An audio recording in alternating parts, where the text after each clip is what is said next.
Es un gusto para mí poder compartir este espacio, esta vez desde una modalidad un poquito diferente, desde los programas Dilo al Mundo que ya habitualmente compartimos.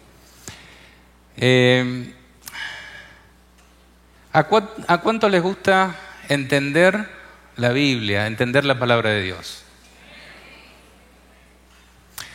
Mi deseo es que al salir hoy de aquí podamos comprender un poquito mejor una de las verdades que se encuentran allí en este precioso libro, que podamos entender a Dios. Dice, si alguien ha de gloriarse, que se gloríe de conocerme y de comprender que yo soy el Señor, que actúo en la tierra con amor, con derecho y justicia, pues es lo que a mí me agrada, afirma el Señor. Esto se encuentra en Jeremías 9:24. Si hemos de gloriarnos algún día, que sea de conocer a Dios. Yo conozco a Dios y conozco su palabra, y eso me llena de gloria. Los invito a que nos postremos para orar, para buscar la presencia del Señor. Padre nuestro que estás en los cielos y también aquí en la tierra, y que a través de tu Hijo has prometido estar con nosotros todos los días hasta el fin del mundo, rogamos tu presencia hoy aquí para que tú nos unjas con tu Espíritu, para que podamos comprender tu palabra y ponerla en acción. Que podamos ser instrumentos en tus manos, Señor. Que todo lo que diga nuestra boca pueda ser verdad. Que provenga de ti, Señor, y que sea para la edificación de tu iglesia y de cada uno de los templos de los cuales has hecho morada en cada uno de nosotros, Señor. Llévanos al conocimiento de tu palabra, a la cabalidad, Señor, de la luz que se encuentra en ella. Te ruego también tu presencia sobre mí en este momento para que pueda impartirla con el poder que proviene de ti. Y que sea todo para tu gloria, en el nombre de Jesús. Amén.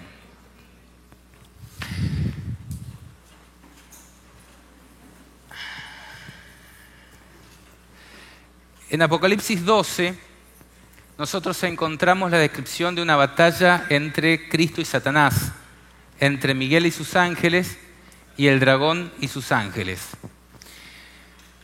Yo he encontrado que este punto, que a veces no terminamos de entender, constituye uno de los núcleos centrales del capítulo 12 de Apocalipsis, pero también de todo el Apocalipsis, y que si entendemos mejor a qué se está refiriendo esta porción de la Escritura, vamos a comprender mejor no solo el Apocalipsis, sino también toda la Biblia y todas las profecías de la Biblia. Este tema se titula 7 batallas, porque les voy a presentar 7 grandes acontecimientos y conflictos o batallas que se han dado entre Cristo, o se darán también entre Cristo y Satanás, que describen y ejemplifican y marcan el eje del gran conflicto entre el bien y el mal, entre Dios y su enemigo, el diablo. 2 de estas batallas van a ser dadas en el contexto celestial y 5 de ellas, las 5 restantes, en la tierra. Y después van a ver, a medida que avancemos, la interrelación que se encuentran entre cada una de ellas. El texto que queremos entender hoy se encuentra en Apocalipsis 12, 7 al 9. Dice, después hubo una gran batalla en el cielo. Miguel y sus ángeles luchaban contra el dragón, y luchaban el dragón y sus ángeles, pero no prevalecieron ni se halló ya lugar para ellos en el cielo. Y fue lanzado fuera el gran dragón, la serpiente antigua que se llama Diablo y Satanás, el cual engaña al mundo entero. Fue arrojado a la tierra y sus ángeles fueron arrojados con él. Aquí nos revela la palabra de Dios que se produjo una gran batalla en el cielo. Pero, ¿cuándo se produjo esta batalla? ¿Alguien puede levantar la mano con seguridad y decir, ¿fue en tal momento? Veo una mano. Dice, en la cruz. Pero el problema es que la cruz fue en la tierra. Y aquí dice el cielo. Bueno, a medida que vayamos avanzando, yo no quiero poner en compromisos a nadie, porque la idea es presentar todas las batallas y que podamos identificar de cuál de ellas se está refiriendo en la plenitud del cumplimiento. Porque vamos a ver que este texto se puede aplicar a más de una batalla. Y Elena de White, a quien yo considero profeta también, y yo me voy a basar, es una aclaración, un paréntesis, en la Biblia y el Espíritu de Profecía, los textos que considero inspirados por Dios. Pero aunque se pueda aplicar a más de una batalla, esta va a tener un cumplimiento cabal, específico, según entiendo en la historia de la humanidad. La primera batalla entre Cristo y Satanás, la conocemos todos, se da en el cielo y se da en el contexto de la rebelión de Lucifer, cuando Dios estaba por crear al hombre y el diablo se siente ofendido porque no se lo consulta a él en este maravilloso plan de crear la tierra y sus habitantes. En ese momento él siente envidia de Cristo y empieza la rebelión.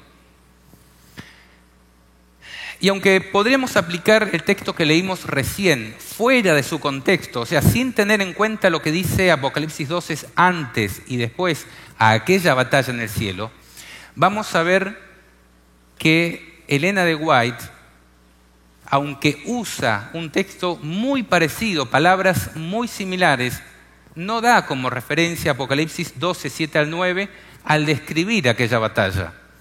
Ella dice: el gran Dios podría haber expulsado inmediatamente del cielo a este archiengañador, pero este no era su propósito. Daría a los rebeldes una justa oportunidad para que midieran su fuerza con su propio Hijo y sus ángeles leales. En esa batalla, cada ángel elegiría su propio bando y lo pondría de manifiesto ante todos. Entonces hubo guerra en el cielo. Imagínense, el cielo es un lugar de dicha y de paz como no existe en otro lugar del universo, donde todo es felicidad, armonía y amor. Y de repente, ¿vieron cuando en un partido de fútbol se empiezan a pelear las hinchadas? Primero quizás los equipos y se mete la hinchada y es una batalla campal. El cielo, que era un lugar de dicha y paz, se transformó en eso, en una batalla campal donde estaban todos contra todos, en dos bandos. Y dice que Dios podría haber evitado eso, pero lo permitió. ¿Para qué?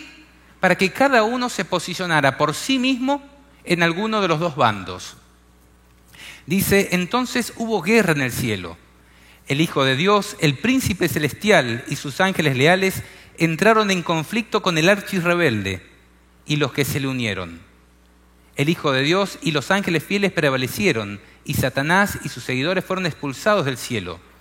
Toda la hueste celestial reconoció y adoró al Dios de justicia. Ni un vestigio de rebeldía quedó en el cielo. Todo volvió a ser pacífico y armonioso como antes. Los ángeles lamentaron la suerte de los que habían sido sus compañeros de felicidad y bienaventuranza. El cielo sintió su pérdida. La paz volvió al cielo, pero ya no estaban todos los que habían antes. Había una pérdida. Habían seres que habían sido creados y que antes compartían la dicha de Dios, que ahora ya no estaban más con ellos. Ahora, Dios podría haber eliminado al diablo ahí. Sin embargo, Él permitió, así como lo han explicado aquí, que el mal se desarrollara ¿por cuánto tiempo? 6.000 años más 1.000 años de descanso, donde el diablo va a estar atado en la tierra. Por 7.000 años, una semana milenial le dio al mal y al diablo para que desarrollara su gobierno. Ahora, el diablo se fue del cielo pesando contra Dios o acusando a Dios de que era autoritario, de que era injusto y de que Él no cumplía su propia ley de amor, diciendo: esta ley no sirve y tú, Dios, eres injusto. Dios vio bien que eso se desarrollara para que su nombre fuera limpiado, no por fuego del cielo, sino porque todos reconocieran la justicia de Dios. Así fue que el mal llegó a la tierra. Y cuando Adán y Eva fueron creados, se le permitió elegir a quién iban a servir, a quién iban a adorar, a quién iban a obedecer. La segunda batalla se da aquí en la tierra, cuando Adán y Eva fueron creados. Y es ya no por el dominio del cielo, sino por el dominio de la tierra y en relación a la adoración de los hombres. ¿A quién iban a adorar Adán y Eva? ¿A Dios, obedeciendo su palabra, o al diablo, obedeciendo la de él y creyendo sus palabras? Aunque en un principio pareciera que el diablo sale victorioso de esta segunda batalla en la tierra por Adán y Eva, cuando engaña a Eva y hace que tanto la mujer como el hombre pequen y coman del fruto prohibido, Dios sale al frente nuevamente y se pone al frente precisamente de Adán y Eva y dice: esta batalla también es conmigo. Los venciste a ellos mediante engaño, pero yo voy a pagar el precio de ellos, el precio de su pecado. Si Jesús no hubiera salido al frente en ese preciso momento, la humanidad entera habría sido a la manera de los demonios, siervos de Satanás, completamente entregados al poder del mal. Sin embargo, porque Dios se puso al frente de esta batalla y le dice: pondré enemistad entre ti y la mujer, entre tu simiente y la simiente suya, el hombre iba a tener una segunda oportunidad. ¿Por qué? Porque Dios iba a enviar a la tierra al segundo Adán, quien iba a cumplir la ley, iba a pagar el precio del pecado como un cordero sustituto. Decíamos, pareciera que el diablo sale victorioso. ¿Por qué? Porque vence a Adán y Eva, obtiene el control y el dominio de la tierra y en parte también de sus habitantes, aunque Dios pone enemistad entre el hombre y Dios. Pero aquel que había sido expulsado del cielo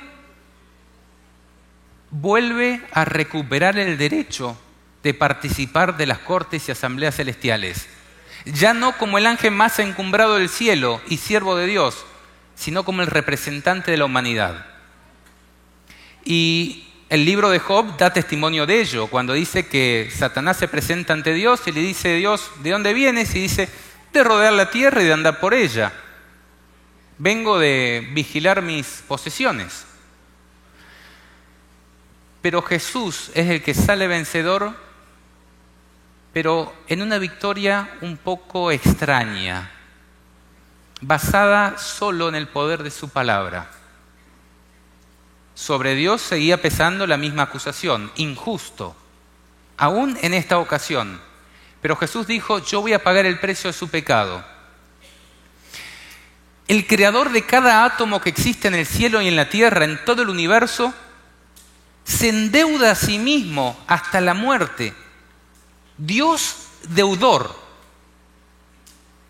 ¿Cómo puede ser que el creador de todo lo que existe y el que tiene el oro, la plata y todo lo que hay en los cielos y en la tierra se endeude? Pero no un poquito, hasta la muerte, por amor al hombre. Él en ese momento le dio al diablo un pagaré. Yo voy a pagar. Dios se endeuda. ¿Qué dijo el diablo en ese momento? Dice: cuando Satanás supo que existiría enemistad entre él y la mujer, entre su simiente y la simiente de ella, se dio cuenta que su obra de depravación de la naturaleza humana sería interrumpida, que de alguna manera el hombre sería capacitado para resistir su poder. Nosotros tenemos que ser capacitados para resistir el poder del diablo.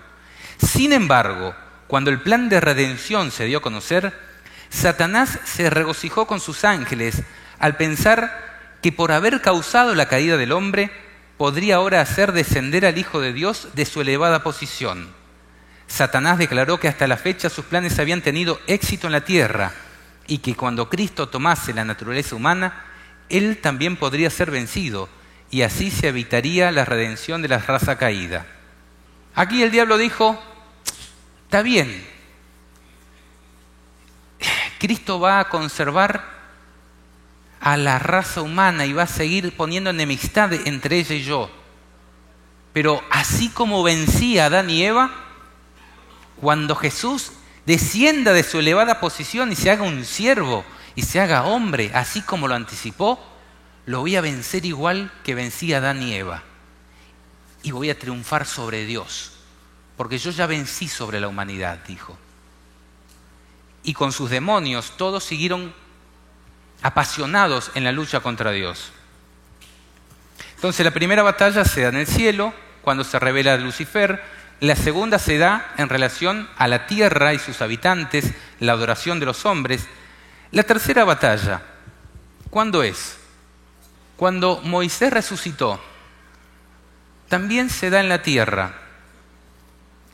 Dice la Biblia, consideremos estos dos pasajes combinados, reinó la muerte desde Adán hasta Moisés. Y otro pasaje de Judas 1:9 dice, pero cuando el arcángel Miguel contendía con el diablo, disputando con él por el cuerpo de Moisés, no se atrevió a proferir juicio de maldición contra él, sino que dijo, el Señor te reprenda. ¿Quién dice que estaba contendiendo con el diablo? Miguel. Miguel y sus ángeles luchaban contra el dragón y sus ángeles. En esta ocasión también se utiliza el nombre de guerra de Jesús, que creo que se utiliza 5 veces en la Biblia, para describir una lucha, una contienda entre Miguel y el diablo. ¿Por quién? Por el cuerpo de Moisés. Pero dice, reinó la muerte desde Adán hasta Moisés. ¿Por qué? Vean esta cita. En este episodio, Cristo ejerció por primera vez su poder a fin de quebrantar el poder de Satanás y dar vida a los muertos. Aquí comenzó su obra de vivificar lo que había muerto. De ese modo, testificó que era la resurrección y la vida, y que tenía poder para rescatar a quienes Satanás había hecho cautivos, por lo que aunque murieran, volverían a vivir. Una pregunta se había levantado. Si el hombre muriere, ¿volverá a vivir? Y esa pregunta ahora tenía respuesta. Este acto fue una gran victoria sobre los poderes de las tinieblas. La manifestación de poder era un testimonio incontrovertible de la supremacía del Hijo de Dios. Satanás no esperaba que un ser que había muerto volviese a vivir. Creía que la frase polvo eres y al polvo volverás le concedía la posesión indiscutible de los cuerpos de quienes habían fallecido. Ahora comprendía que eras despojado de su presa, que los seres mortales podían volver a vivir después de la muerte.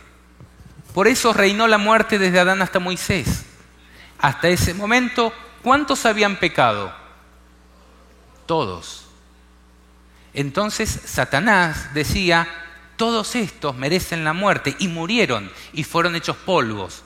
Yo estoy custodiando el imperio de la muerte. Todos estos son míos. Cuando se encuentra que viene Miguel, el mismo que se había enfrentado allá en el cielo, y le dice, ¿a qué vienes a mis territorios? Y Miguel dice, a resucitar a Moisés. ¿Cómo? Moisés es mío. Yo me lo llevaré. Y empieza a decir, no, porque este pecó, y empezó a decir un montón de cosas. Este es mío. ¿Y qué dijo Jesús? Jehová te reprenda. Resucitó a Moisés y se fue. Y se lo llevó al cielo. Esta fue la batalla por el imperio de la muerte. El otro había sido por el imperio ¿de qué? De la vida, de los vivientes. Esta por el imperio de la muerte. La cuarta batalla se da en la cruz del Calvario. Recién decíamos, la mayor de todas las batallas. Se desarrolló durante los 33 años y medio que duró la vida de Cristo aquí en la tierra, pero de manera especial durante los 3 años y medio que duró su ministerio, comenzando desde el desierto de la tentación. Cuando Jesús iba a nacer, el diablo hizo que los poderes civiles quisieran, mandaran a matar a todos los niños menores de 2 años. Desde ahí el diablo ya sabía que estaba por nacer el Mesías y quiso exterminarlo. Pero cuando iba a comenzar el ministerio de Cristo y Jesús fue bautizado en las aguas del Jordán y ungido por Dios Padre y el Espíritu Santo, dice que fue llevado al desierto de la tentación. Y ahí empezó una gran batalla de Cristo en carne humana y el diablo a semejanza de ángel de luz. Aquella batalla que se había anticipado en el Edén tenía ahora campo de batalla acá en la tierra. En la cruz, Cristo, como segundo Adán, vence al diablo en carne humana, demuestra el verdadero carácter de Dios y de su ley, cumple sus promesas de pago por Adán y Eva, Enoc, Moisés, Elías y todos los salvos, aplasta la cabeza de la serpiente y recobra para sí la representación de la humanidad en el cielo. Volviendo a la batalla anterior, cuando él resucita a Moisés, ¿saben qué? Él volvió a firmar otro pagaré, otro documento de pago. Porque ¿qué pasaba si Cristo no moría en la cruz del Calvario? ¿Qué pasaba con Moisés, el que había venido a resucitar, según la justicia de Dios? Entonces, cuando Dios expulsa al diablo del cielo, lo hace en base a su autoridad, diciendo, yo aquí gobierno, y ya se demostrará quién es quién. Pero lo hace endeudándose también. Y ya vamos a ver que la victoria de Cristo en la cruz no es solo por los de la tierra. Pero con Adán y Eva vuelve a firmar otro pagaré. Y con Moisés vuelve a firmar otro pagaré. Y cuando se llevó a Enoc, también vuelve a firmar otro pagaré. Y acá en la cruz del Calvario, Él cumple todas esas promesas de pago y demuestra ante el universo entero quién es quién. Y ahí demuestra que Dios es amor y que es justicia. Ahora, ¿el conflicto terminó en la cruz?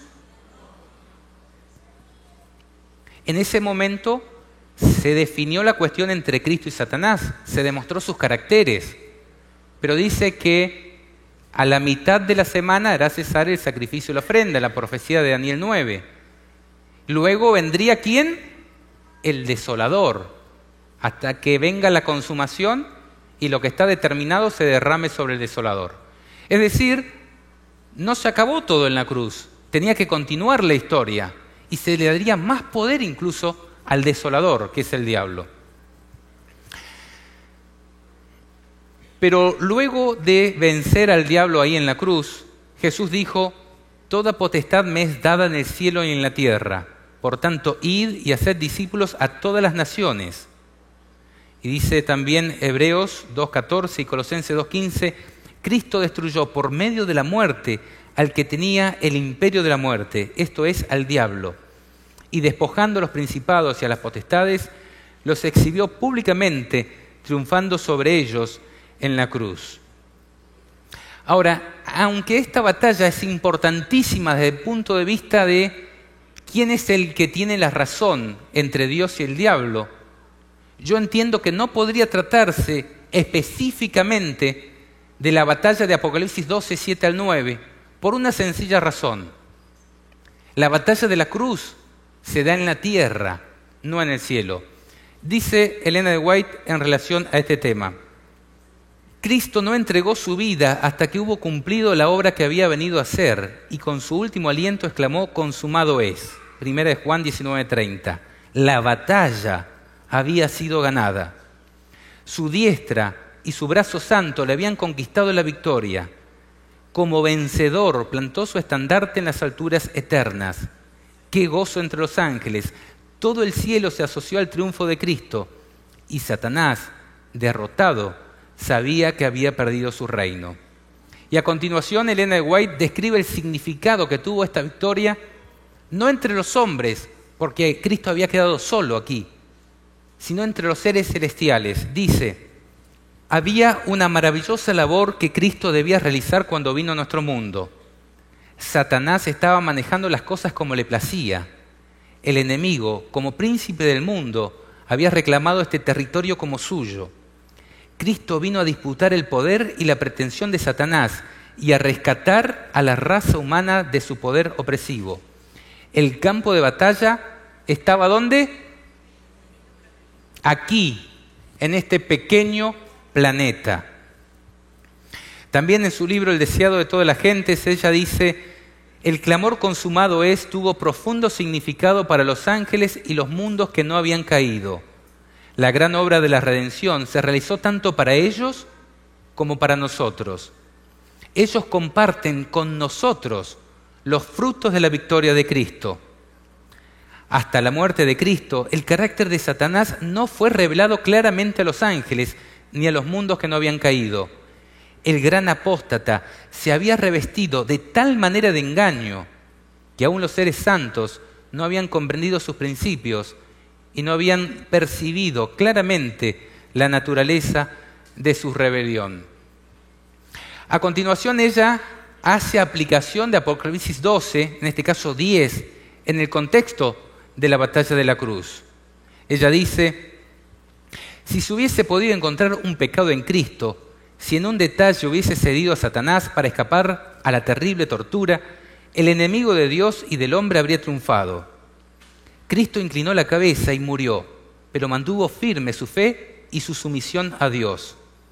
Y oí una gran voz en el cielo que decía: ahora ha venido la salvación y la virtud y el reino de nuestro Dios y el poder de su Cristo, porque el acusador de nuestros hermanos ha sido arrojado, el cual los acusaba delante de nuestro Dios día y noche. Satanás vio que su disfraz había sido arrancado, su administración quedaba desenmascarada delante de los ángeles que no habían caído y delante del universo celestial. Se había revelado como homicida. Al derramar la sangre del Hijo de Dios, había perdido la simpatía de los seres celestiales. Desde entonces, su obra sería restringida. Cualquiera que fuese la actitud que asumiese, no podría ya acechar a los ángeles mientras salían de los atrios celestiales, ni acusar ante ellos a los hermanos de Cristo de estar revestidos de ropas de negrura y contaminación de pecado.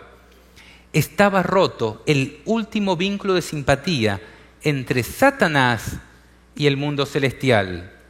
Sin embargo, Satanás no fue destruido entonces.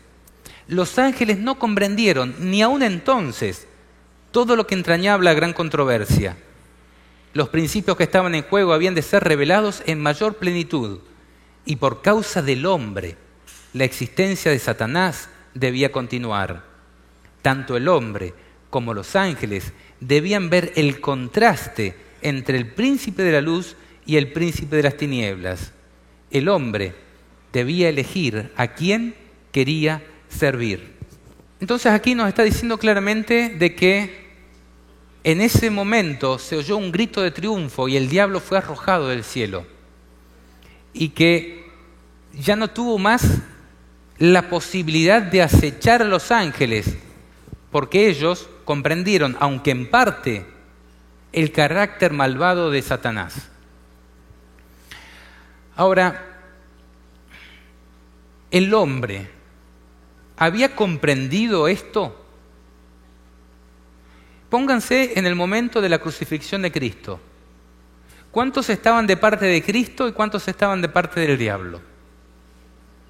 ¿Cuántos estaban comprendiendo la verdad y cuántos estaban siendo engañados por el diablo? Jesús dijo, antes de morir, las últimas frases, ¿cuáles fueron? Antes de consumado es: Padre, perdónalos porque no saben lo que hacen.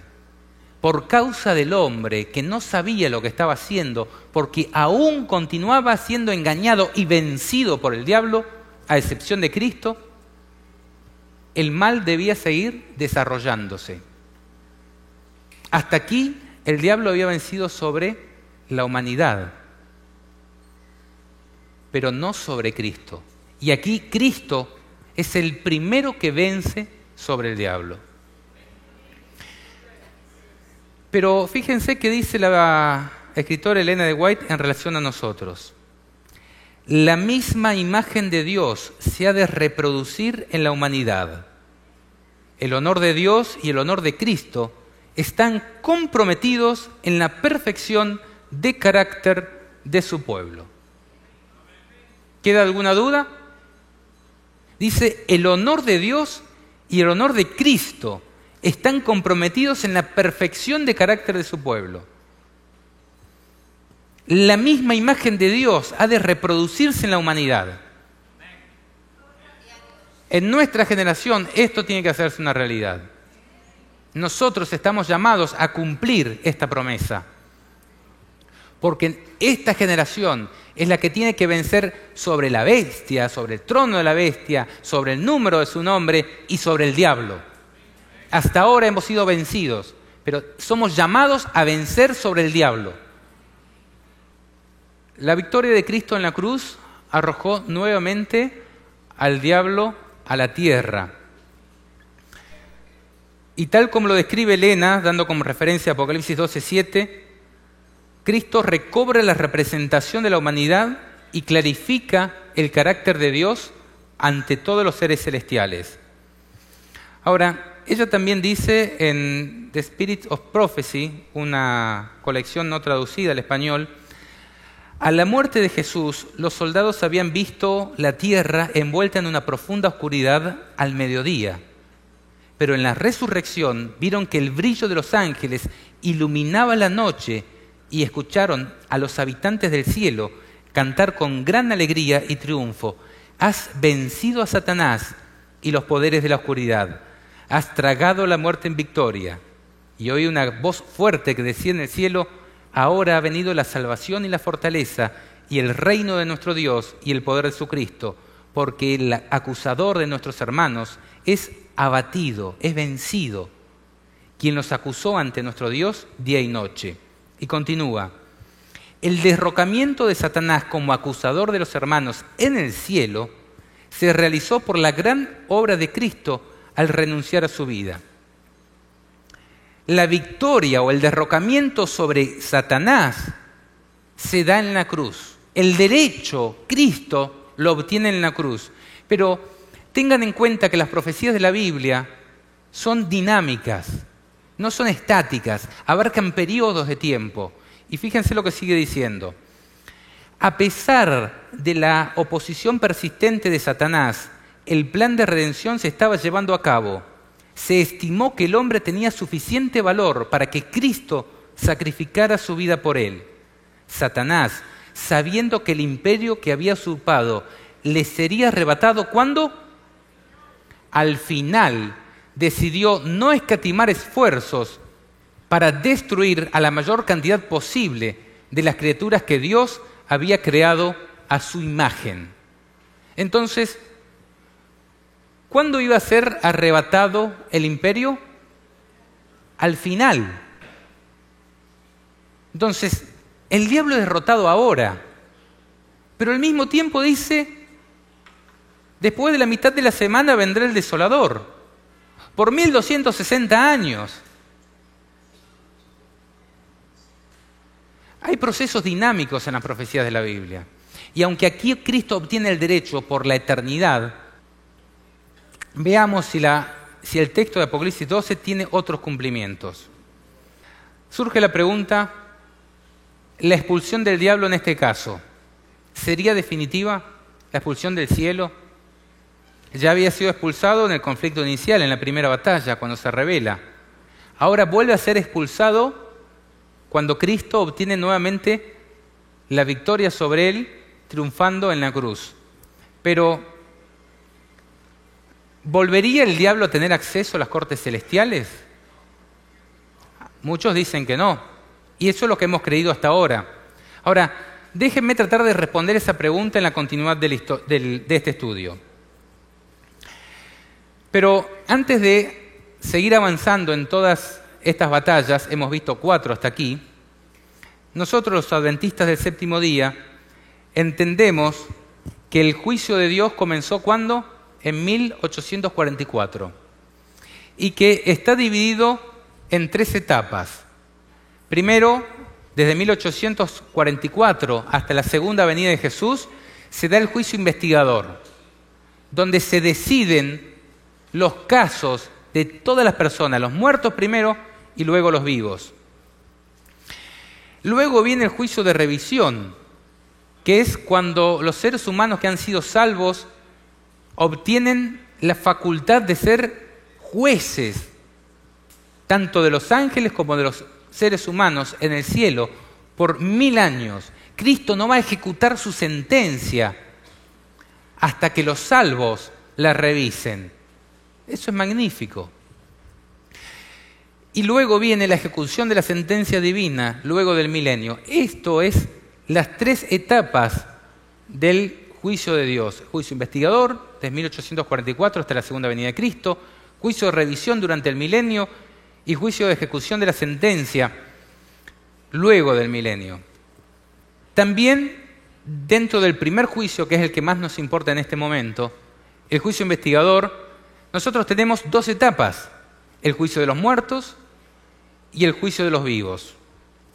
Esto se encuentra en Daniel 7, 9 al 10, donde dice: estuve mirando hasta que fueron puestos tronos y se sentó un anciano de días, cuyo vestido era blanco como la nieve y el pelo de su cabeza como lana limpia. Su trono llama de fuego y las ruedas del mismo fuego ardiente. Un río de fuego procedía y salía de delante de él. Millares de millares le servían y millones de millones asistían delante de él. El juez se sentó y los libros fueron abiertos. Entonces, aquí está describiendo las escenas del juicio de Dios. Y Ellen G. White dice al respecto: el tiempo señalado para el juicio de Dios al fin de los 2300 días, en 1844, empezó la obra de investigación y el acto de borrar los pecados. Todos los que hayan profesado el nombre de Cristo deben pasar por este riguroso examen. Tanto los vivos como los muertos deben ser juzgados de acuerdo con las cosas escritas en los libros según sus obras. Ahora, hay una pequeña diferencia entre el juicio de los muertos y el juicio de los vivos.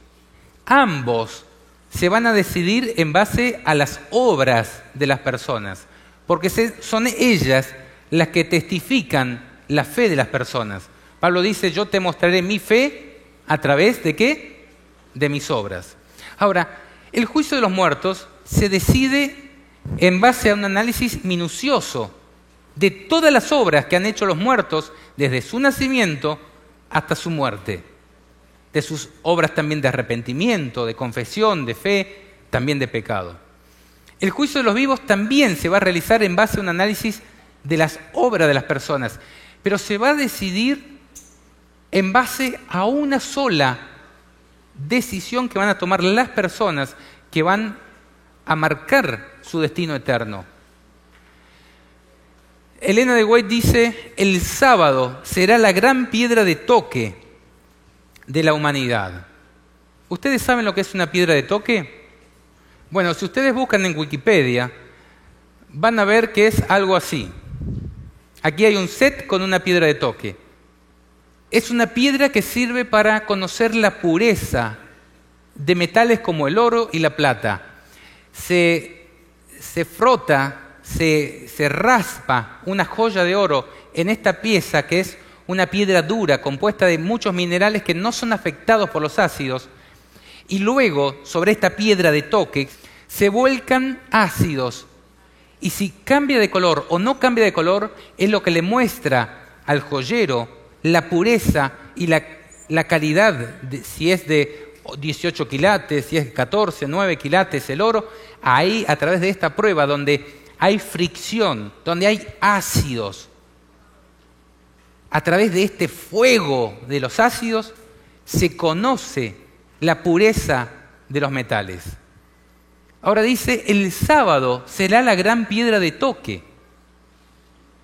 Quiere decir Dios que el sábado va a ser la especie de una piedra de toque, donde se nos va a raspar, donde vamos a ser gastados contra esa piedra, y se nos va a echar ácidos, y ahí se va a ver de qué estamos compuestos. Veamos a ver si esto es congruente con el contexto en el que ella dice estas palabras. Terrible será la crisis a la que llegará nuestro mundo. Unidos a los poderes de la tierra para hacer la guerra a los mandamientos de Dios, decretarán que todos los hombres, pequeños y grandes, ricos y pobres, libres y siervos, se conformen a las costumbres de la Iglesia y observen el falso día de reposo. Todos los que se nieguen a someterse serán castigados por la autoridad civil y finalmente se decretará que son dignos de muerte. Por otra parte, la ley de Dios, que impone el día de reposo del Creador, exige obediencia y amenaza con la ira de Dios a los que violen sus preceptos. Dilucidado así el asunto, cualquier que pisotee la ley de Dios para obedecer una ordenanza humana recibe la marca de la bestia. Acepta el signo de sumisión al poder al cual prefiere obedecer en lugar de obedecer a Dios. La amonestación del cielo dice así: si alguno adora a la bestia y a su imagen y recibe en su marca en su frente o en su mano, él también beberá del vino de la ira de Dios, que está preparado sin mezcla alguna en el cáliz de su ira. Pero nadie sufrirá la ira de Dios antes que la verdad le haya sido presentada a su espíritu y a su conciencia, y que la haya rechazado. Hay muchas personas que no han tenido jamás la oportunidad de oír las verdades especiales para nuestros tiempos. La obligación de observar el cuarto mandamiento no les ha sido jamás presentada bajo su verdadera luz. Aquel que lee en todos los corazones y prueba todos los móviles no dejará que nadie que desee conocer la verdad sea engañado en cuanto al resultado final de la controversia. El decreto no será impuesto estando el pueblo a ciegas. Cada cual tendrá la luz necesaria para tomar una resolución consciente. El sábado será la gran piedra de toque de la lealtad, pues es el punto especialmente controvertido. Cuando esta piedra de toque le sea aplicada finalmente a los hombres, entonces se trazará la línea de demarcación entre los que sirven a Dios y los que no le sirven. Mientras la observancia del falso día de reposo, domingo, en obedecimiento a la ley del Estado y en oposición al cuarto mandamiento, será una señal de obediencia a un poder que está en oposición a Dios, la observancia del verdadero día de reposo, sábado, en obediencia a la ley de Dios, será señal evidente de lealtad al Creador.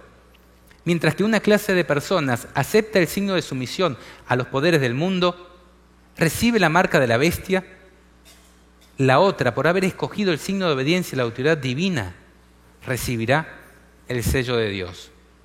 Si a nosotros se nos juzgara por cada paso que vamos cometiendo, ahora me aferro a Dios, ahora me suelto, ahora me aferro a Dios, ahora me suelto, ¿cuán difícil es decidir un caso así? Ah, pero es bueno. Ah, pero se volvió a equivocar. Ah, pero es bueno. Ah, pero se volvió a equivocar. Cristo va a permitir que se vuelva a producir conflicto, ya no en el cielo como en el principio, sino en la tierra, y que cada uno elija su propio bando. ¿Es congruente con cómo actúa Dios? Y ya no por decisión de Dios, que diga, este es bueno y este es malo. No, por propia posición, por cómo yo me posiciono en el conflicto entre el bien y el mal, decido mi propio caso.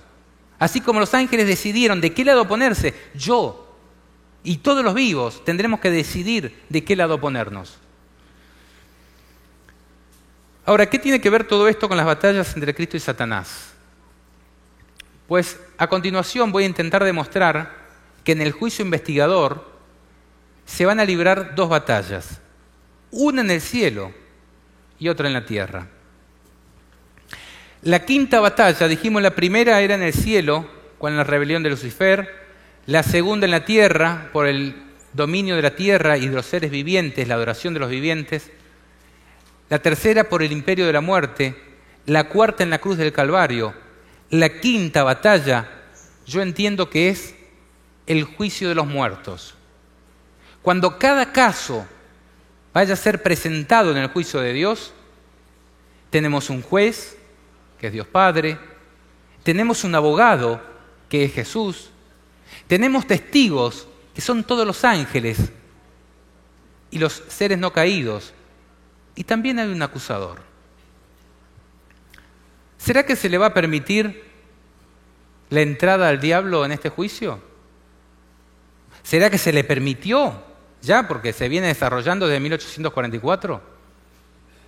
¿Qué les parece? Sin tener en cuenta los textos que voy a presentar, ¿qué convendría a la justicia de Dios? De que en el juicio donde se va a definir todo el conflicto entre el bien y el mal, ¿Esté presente el diablo o no esté presente? Dios permitió que se desarrollara el mal durante 7.000 años y después, cuando hace su juicio, ¿no le va a dar oportunidad de hablar? Ahora consideremos algunas citas. Esta cita se encuentra en el Conflicto de los Siglos, específicamente titulado El juicio investigador. O sea, Elena de White está hablando del tema. Dice: mientras Jesús intercede por los súbditos de su gracia, Satanás los acusa ante Dios como transgresores. En el juicio investigador, Satanás acusa a las personas que van pasando por el juicio como transgresores. El gran seductor procuró arrastrarlos al escepticismo, hacerles perder la confianza en Dios, separarse de su amor y transgredir su ley. Ahora, él señala la historia de sus vidas, los defectos de carácter, la falta de semejanza con Cristo, lo que deshonró a su Redentor, todos los pecados que le indujo a cometer, y a causa de estos, los reclama como sus súbditos. Jesús no disculpa sus pecados, pero muestra su arrepentimiento y su fe. Y reclamando el perdón para ellos, levanta las manos heridas ante el Padre y ante los santos ángeles diciendo: los conozco por sus nombres, los he grabado en las palmas de mis manos. Los sacrificios de Dios son el espíritu quebrantado. Al corazón contrito y humillado no desprecias tú, oh Dios. Salmo 51, 17. Y al acusador de su pueblo le dice: Jehová te reprenda, oh Satán, Jehová que ha escogido a Jerusalén, te reprenda. ¿Está presente el diablo ahí? ¿Acusando a los hijos de Dios en ese juicio? Acá lo muestra presente. Después de que los indujera a cometer todos los pecados, dice, los presenta como transgresores. O sea, él los indujo a cometer y después los presenta y dice: no, ellos son míos. Y dice que Jesús levanta las manos heridas ante el Padre y dice: los conozco por sus nombres. ¿Cómo es que dice?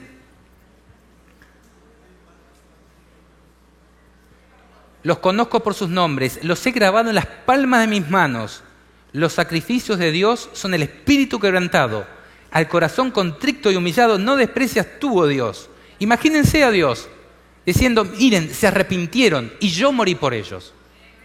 Yo pagué el precio, porque ellos fueron engañados por este engañador, pero ni siquiera ahí los acusa. Jesús nunca ocupa el lugar de acusador.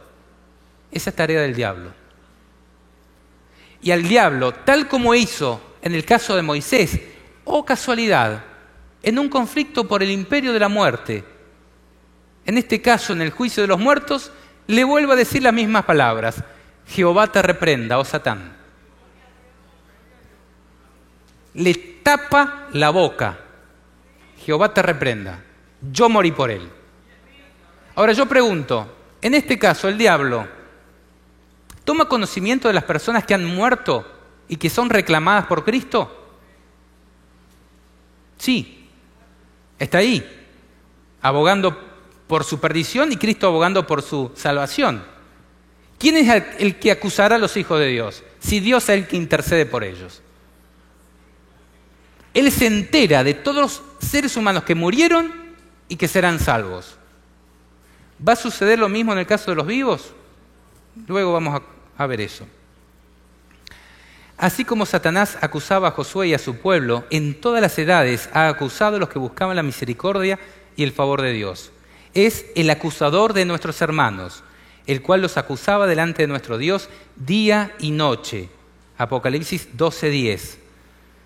La controversia se repite acerca de cada alma rescatada del poder del mal y cuyo nombre se registra en el libro de la vida del Cordero. Nunca se recibe alguno en la familia de Dios sin que ello existe la resuelta resistencia del enemigo. Pero el que era entonces la esperanza de Israel, así como su defensa, justificación y redención, es hoy también la esperanza de su iglesia. Amén. Ahora, la batalla de Apocalipsis 12, 7 al 9 dice que es entre Miguel y sus ángeles y el dragón y sus ángeles. Eso se cumplió en la primera batalla, en el inicio. En la cruz, ¿había alguno defendiendo a Cristo? ¿Algún ángel batallando? ¿O Cristo tuvo que vencer solito en carne humana? Interesante, ¿no? No fue una batalla peleada con todos sus ángeles. Él vino solito como ser humano y ganó solito como hombre. Hasta sus discípulos se fueron. La batalla en la cruz del Calvario. Ahora, ¿podría darse el caso de que en el juicio de los muertos participe no solamente Satanás, sino también sus demonios? Cuando en Daniel 7 se describe el juicio de Dios, se dice, millares de millares le servían y millones de millones asistían delante de él. El juez se sentó y los libros fueron abiertos. Todos los ángeles de Dios le asisten en ese juicio.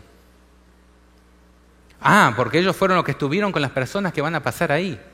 Ellos son los testigos. Llamen por favor a Abel. Abel no lo van a poder llamar, está muerto. Pero vamos a juzgar al caso de Abel. Abramos los libros en Abel. Pero que vengan también todos los ángeles que estuvieron con Abel. El diablo no puede estar en todas partes al mismo tiempo. Él tiene a sus ángeles.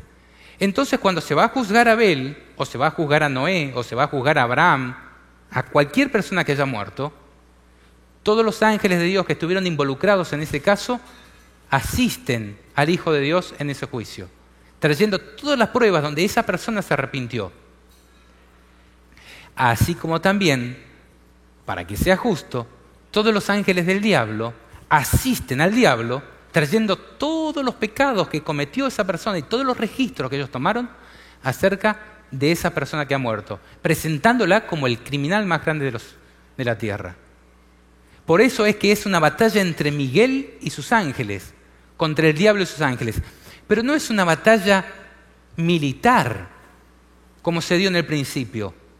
Es una batalla judicial. De hecho, si ustedes buscan el significado de la palabra, que dice ahí una batalla en el cielo, es una disputa en el cielo. Una disputa, ¿por qué? Como dice acá, la controversia se repite acerca de cada alma rescatada del poder del mal. Si nosotros tuviéramos conciencia de cuánto está en juego ante cada alma, el cielo, Dios y el diablo dejan todo en esa batalla, por cada alma. ¿Recuerdan ese pasaje donde Jesús dice, yo veía a Satanás caer del cielo como un rayo? Estamos tratando eso. Miguel y sus ángeles luchaban contra el dragón y sus ángeles y dice, no fue hallado lugar para ellos y fue arrojado a la tierra. ¿A qué momento se refería cuando Jesús dice, yo veía a Satanás caer del cielo como un rayo?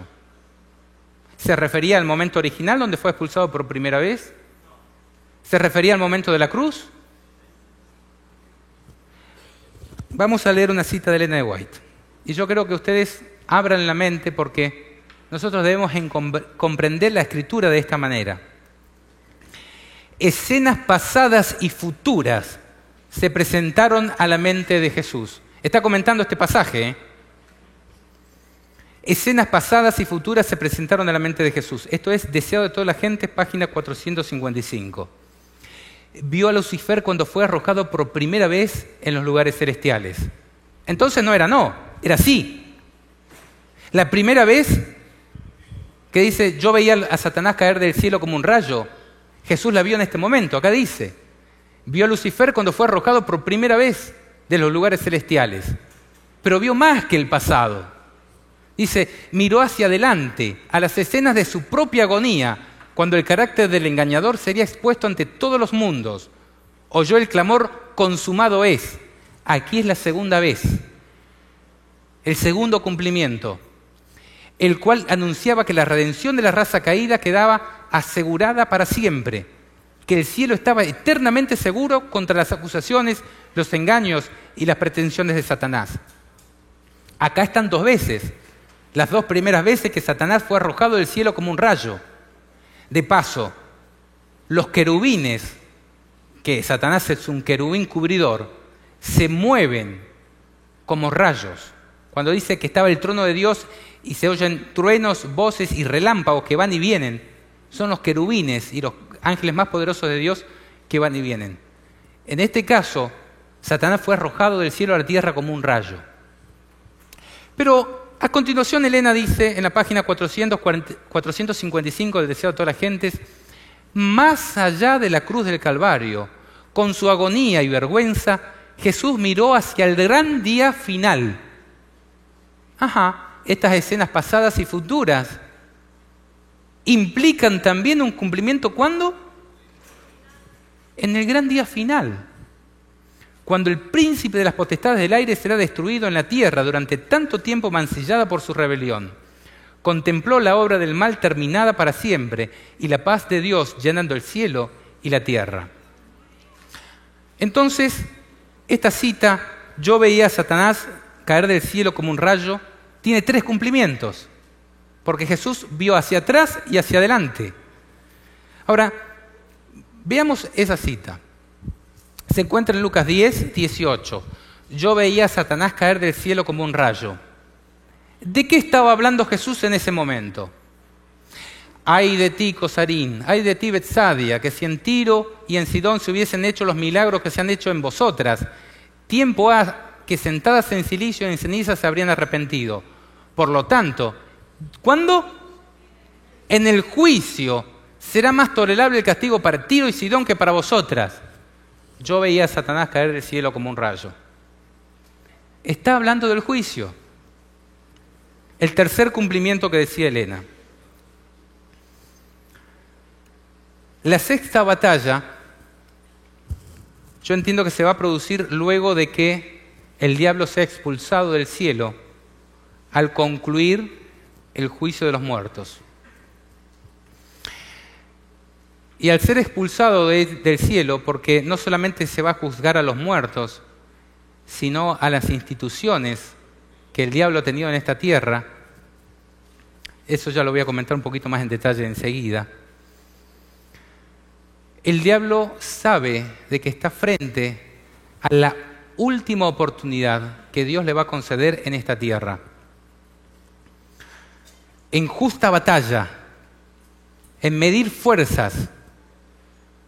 Por eso va a descender con grande ira después de que termine el juicio de los muertos, sabiendo que le queda poco tiempo para alistar sus tropas y disputar la batalla sobre los vivos. Elena de White, en la introducción del conflicto de los siglos, dice: el Señor anunció por boca del profeta Joel que una manifestación especial de su espíritu se realizaría en el tiempo que predecería inmediatamente a las escenas del gran día de Dios. No es casualidad, no es porque lo hayamos planeado, pero que nosotros estemos rogando por la manifestación especial de su espíritu. Vuelvo a leer. El Señor anunció por boca del profeta Joel que una manifestación especial de su espíritu se realizaría en el tiempo que predecería inmediatamente a las escenas del gran día de Dios. Esta profecía se cumplió parcialmente con el derramamiento del Espíritu Santo el día del Pentecostés, pero alcanzará su cumplimiento completo en las manifestaciones de la gracia divina que han de acompañar la gran obra final del Evangelio.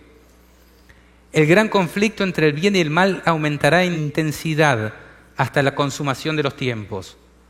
En todas las edades la ira de Satanás se ha manifestado contra la Iglesia de Cristo, y Dios ha derramado su gracia y su espíritu sobre su pueblo para robustecerlo contra el poder del maligno. Cuando los apóstoles de Cristo estaban por llevar el Evangelio por el mundo entero y consignarlo por escrito para provecho de todos los siglos venideros, fueron dotados especialmente con la luz del Espíritu. Pero a medida que la Iglesia se va acercando a su liberación final, Satanás obrará con mayor poder, descenderá teniendo grande ira, sabiendo que tiene poco tiempo. O sea que Apocalipsis 12, ¿cuándo se va a cumplir? A medida que la Iglesia se va acercando a su liberación final, Satanás obrará con mayor poder. Descenderá. ¿De dónde? Bueno, Apocalipsis 12 lo dice ahí, del cielo, teniendo grande ira, sabiendo que tiene poco tiempo. Cuando nosotros citamos las palabras de Ellen G. White al describir la primera batalla, vimos que ella utilizaba un lenguaje muy parecido a Apocalipsis 12, 7 al 9, pero sin citar como referencia Apocalipsis, sino simplemente describiendo aquel suceso. Ahora sí dice Apocalipsis 12, 12 como referencia. Pero consideremos, por ejemplo, otra cita también del conflicto de los siglos, del capítulo titulado El tiempo de angustia. Dice así: el apóstol San Juan, estando en visión, oyó una gran voz que exclamaba en el cielo: ¡ay de los moradores de la tierra y del mar! Porque el diablo ha descendido a vosotros, teniendo grande ira, sabiendo que tiene poco tiempo. Apocalipsis 12, 12. Espantosas son las escenas que provocaron esta exclamación de la voz celestial. La ira de Satanás crece a medida que se va acercando al fin, y su obra de engaño y destrucción culminará durante el tiempo de angustia. ¿Cuándo Satanás va a obrar con mayor poder, con grande ira, sabiendo que le queda poco tiempo? Durante el tiempo de angustia. Entiendo yo que esto coincide con la abominación desoladora. Acá está diciendo: porque el diablo ha descendido a vosotros, teniendo grande ira, sabiendo que tiene poco tiempo. Podríamos decir que cada vez que Elena usa Apocalipsis 12, 12, o la mayoría de las veces, no lo he podido comprobar en todos los casos, pero ella lo usa en el contexto del tiempo del fin. Ahora, cuando acabe el juicio de los muertos, entiendo yo, y comience el juicio de los vivos, no solamente se va a haber pronunciado una sentencia sobre los muertos, porque Apocalipsis 17 revela que habrá otra sentencia también pronunciada. Dice: ven acá, Apocalipsis 17:1, uno de los 7 ángeles que tenía las 7 copas habló conmigo y dijo: ven acá, te mostraré la ¿qué? La sentencia ¿contra quién? Contra la gran ramera. Entonces, al concluir el juicio de los muertos, o en algún punto, se va a haber pronunciado una sentencia contra la gran ramera. Ahora, si nosotros avanzamos un poquito más, en Apocalipsis 18 se revela el fuerte pregón. ¿Y el fuerte pregón qué dice? Salid de ella, pueblo mío, para que no seáis partícipes de sus pecados y no se hagan parte de sus plagas. No recibáis parte de sus plagas. ¿Qué quiere decir esto? ¿Hay tiempo de gracia en Apocalipsis 18? Sí. Estamos en tiempo de juicio. Pero ¿quién escucha esas palabras? ¿Los muertos o los vivos? Apocalipsis 18 se da a los vivos. En un momento en que en Apocalipsis 17, un poquito antes, ya se pronunció una sentencia contra la gran ramera. Por eso se dice: salgan de ella, pueblo mío, para que no se hagan partícipes de sus pecados. Porque sus pecados llegaron hasta el cielo y Dios se ha acordado de sus maldades y ha pronunciado una sentencia. Salgan de ahí. Esto es la demostración de que entre el juicio de los muertos y el juicio de los vivos, cuando todavía hay tiempo de gracia, hay personas e instituciones que han sido juzgadas. Y se empiezan a producir los dos bandos. Si yo me alisto de este lado, recibiré parte de la condenación, porque seré parte de sus pecados. Voy a compartir sus pecados. Si yo me voy para el otro lado, obedeciendo a Apocalipsis 18, voy a sufrir la ira del mundo, pero voy a recibir la protección de Dios y no voy a recibir la ira de Dios. Pero acá vemos que una vez que se ha llegado a cierto punto en el juicio de Dios, hay una sentencia sobre la gran ramera. Sobre el cuerno pequeño, como me acotan aquí, de Daniel 7. Pero cuando se está pronunciando esa sentencia, que parte de la humanidad ya ha sido juzgada, todavía hay oportunidad para otros que se le dice salir de ella, pueblo mío. Y nosotros sabemos que el juicio de Dios comienza ¿por dónde? Por mi santuario. Ahora, ¿cuál es el santuario de Dios? ¿Cuál es el templo de Dios? Todos decimos, nosotros, como el pueblo de Israel, que nos creemos los únicos en la tierra.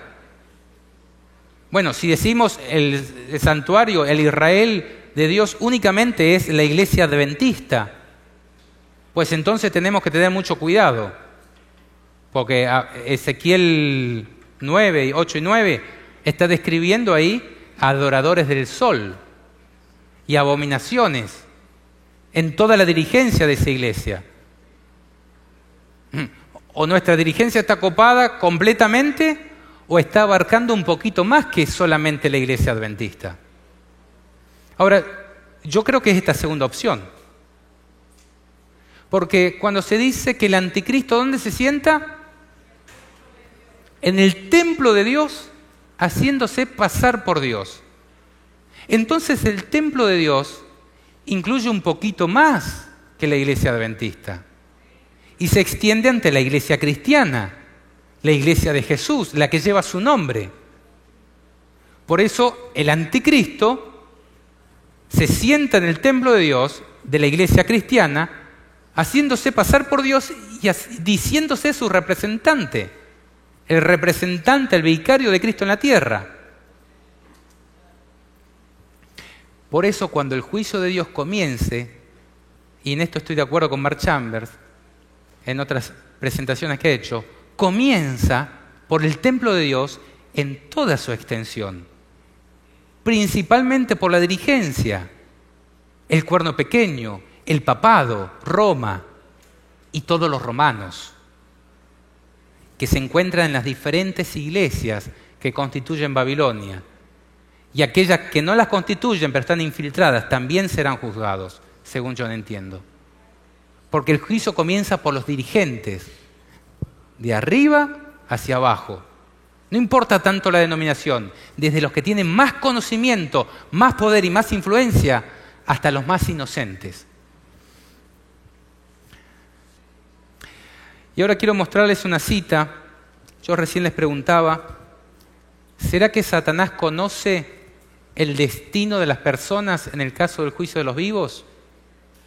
En el caso del juicio de los muertos vimos que él se enteraba porque él veía a Cristo reclamar su sangre sobre ellos. Ahora, dice el Conflicto de los Siglos, página 676, así como Satanás influyó en Esaú para que marchase contra Jacob, así también instigará a los malos para que destruyan el pueblo de Dios en el tiempo de angustia. Como acusó a Jacob, acusará también al pueblo de Dios. Siempre, en todas las edades, el diablo ocupó la posición de acusador, pero más específicamente en el caso del juicio, entiendo yo. Cuenta las multitudes del mundo entre sus súbditos, pero la pequeña compañía de los que guardan los mandamientos de Dios resiste a su pretensión a la supremacía. Si pudiese hacerlos desaparecer de la tierra, su triunfo sería completo. Ve que los ángeles protegen a los que guardan los mandamientos e infiere que sus pecados les han sido perdonados, pero no sabe la suerte de cada uno de ellos. Ha sido resuelta en el santuario celestial. Mientras Satanás acusa al pueblo de Dios haciendo hincapié en sus pecados, el Señor permite probarlos hasta el extremo. En el juicio de los muertos, él acusaba a los hijos de Dios, pero dice que Jesús reclama su sangre sobre ellos y le tapa la boca, como decíamos recién. Y él se entera. Adán se salva, Abel se salvó, Set se salvó, Y va perdiendo esa batalla, va perdiendo, hasta que es derrotado y es expulsado del cielo, para pelear la última batalla, la de los vivos. Pero como está acá en la tierra, furioso, sabiendo que le queda poco tiempo, sigue acusando a los hijos de Dios, ve mayor protección de los ángeles de Dios sobre ellos. Dice, infiere que sus pecados, donde en el juicio de Dios sobre los vivos, han sido perdonados y borrados. Pero no lo sabe, no conoce. ¿Por qué? Porque ha sido expulsado del cielo. ¿Cuadra? Ustedes analícenlo. Este es un tema de estudio para analizar. ¿Y qué dice? Mientras Satanás acusa al pueblo de Dios, ¿dónde? En la tierra, porque ya no está en el cielo, haciendo hincapié en sus pecados, el Señor, ¿qué permite? Probarlos hasta el extremo. Podríamos decir que Satanás probó a Job hasta el extremo, ¿no? Bueno, algo parecido a lo que nos espera. Podríamos decir que Satanás y todo el cielo probó a Cristo hasta el extremo, ¿no? Bueno, algo parecido a lo que nos espera. Y nosotros vamos a tener que vencer para glorificar el nombre de Dios, no por nosotros, para glorificar el nombre de Dios, vencer al diablo aquí en esta tierra. Luego vamos a tener algunas conclusiones más acerca de esto, pero vamos a pasar a la séptima batalla. La última batalla entre Cristo y Satanás se da después de la segunda venida y después del milenio, cuando Jesús y todos los redimidos, después de la revisión del juicio de Dios, vuelven a la tierra. El diablo se cree que va a tener una nueva oportunidad, esta vez por las armas, de tomar la ciudad celestial y de hacerse del árbol de la vida y de todas las fuentes de poder que existen en Dios. E insta a los malos, después de la segunda resurrección, la de los malvados, haciéndolos creer que Él los ha resucitado para que peleen contra Dios. Pero esta batalla va a ser otra contundente derrota de Satanás. No podrá ni siquiera contar a los malvados entre sus súbditos. Al principio los organizará, pero fíjense lo que dice. A pesar de que Satanás se ha visto obligado a reconocer la justicia de Dios y a inclinarse ante la supremacía de Cristo, su carácter sigue siendo el mismo. O sea, al principio se fue del cielo, fue expulsado del cielo diciendo injusto, injusto. Ahora que en la tierra, luego del milenio, él sabemos que tiene que postrarse ante la justicia de Dios. Y dice, a pesar de que Satanás se ha visto obligado a reconocer la justicia de Dios y a inclinarse ante su supremacía o ante la supremacía de Cristo, su carácter sigue siendo el mismo. El espíritu de rebelión, cual poderoso torrente, vuelve a estallar lleno de frenesí, determina no cejar en el gran conflicto. Ha llegado la hora de intentar el último y desesperado esfuerzo contra el Rey del Cielo. Se lanza en medio de sus súbditos y trata de inspirarlos con su propio furor y de moverlos a dar inmediata batalla. Esta es la última batalla entre Cristo y Satanás, la séptima. Si ustedes continúan leyendo la cita, dice que ya no tendrá a nadie porque van a ver que están perdidos y todos se van a volver contra Satanás. Ahora, para que veamos la congruencia y si esto es un texto o un estudio que proviene de Dios o no, yo quiero mostrarles algo. Y es la correlación entre estas batallas. Ustedes saben que la Biblia ha sido escrita en un lenguaje quiasmo, creo que se dice, donde se repite al principio y al final una misma idea, después en la segunda posición y la penúltima una misma idea, encontrándose al centro lo mayor y más importante de todo. Al principio, en la primera batalla, en la rebelión de Lucifer, tenemos el inicio del conflicto en el cielo, donde Satanás es expulsado del cielo. En la séptima batalla, en la coronación de Cristo, luego del milenio, tenemos el fin del conflicto y la expulsión del diablo no solamente del cielo, sino del universo. Para siempre dejarás de ser. No hay lugar para el diablo ya en el universo. Dice Elena de White, el gran conflicto ha terminado. Ya no hay más pecado ni pecadores. Todo el universo está purificado. La misma pulsación de armonía y de gozo late en toda la creación.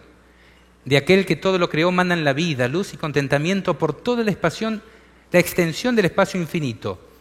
Desde el átomo más imperceptible hasta el mundo más vasto, todas las cosas animadas e inanimadas declaran en su belleza sin mácula y en júbilo perfecto que Dios es amor.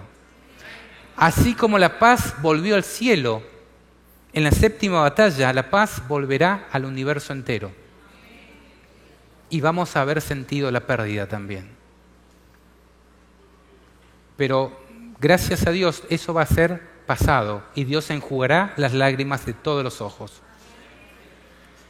Fíjense la segunda. En el jardín del Edén inició el conflicto por los vivos, por la adoración de los hombres. ¿A quién iban a obedecer? ¿A Dios o al diablo? El juicio de los vivos es el fin del conflicto por los vivos. Y así como Adán y Eva tuvieron una prueba, un árbol del conocimiento del bien y del mal, que tenían que pasar esa prueba y obedecer a Dios antes que a Satanás y mantenerse sin pecado a riesgo de morir, en la sexta batalla va a haber otra prueba, otra piedra de toque, que es el sábado, y que va a definir el conflicto por los vivos. ¡Ay, qué simple era! Una fruta, comer o no comer. Un día, otro día. Está en juego la adoración y la obediencia de los hombres. ¿Ven el correlato? Inició el conflicto por los vivos, se define el conflicto por los vivos. Dice, entonces oí una gran voz en el cielo que decía, ahora ha venido la salvación, el poder, el reino de nuestro Dios y la autoridad de su Cristo. Estoy leyendo Apocalipsis 12, 10 al 11. Porque ha sido lanzado fuera el acusador de nuestros hermanos, el que los acusaba delante de nuestro Dios día y noche. Ellos le han vencido por medio de la sangre del Cordero y de la palabra del testimonio de ellos, y menospreciaron sus vidas hasta la muerte. Y también Apocalipsis 7:14 dice, y él me dijo, estos son los que han salido de la gran tribulación y han lavado sus ropas y las han emblanquecido con la sangre del Cordero.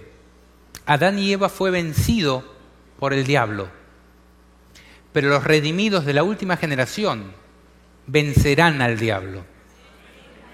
Adán y Eva necesitaron la sangre de un cordero para poder tener una nueva oportunidad. Los redimidos de la última generación vencerán al diablo y a la bestia por medio de la sangre del cordero, como dice acá. Porque habrán lavado sus ropas en la sangre del cordero. Bueno, acá yo ya se los mostré, que cuando Miguel contendía con el diablo disputando por el cuerpo de Moisés, dijo el Señor te reprenda.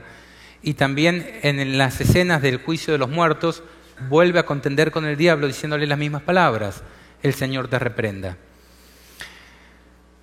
Pero al medio de este gran conflicto que está correlacionado entre el principio y el fin, que lo que pasó en el Génesis encuentra cumplimiento en el Apocalipsis y conclusión, se encuentra la mayor de todas las batallas, de la cual aprenderemos por los siglos de los siglos la ciencia de Dios.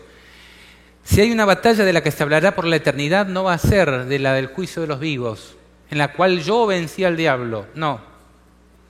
Va a ser la cruz de Cristo. Dice Elena de White, al venir a morar con nosotros, Jesús iba a revelar a Dios tanto a los hombres como a los ángeles. Él era la palabra de Dios, el pensamiento de Dios hecho audible.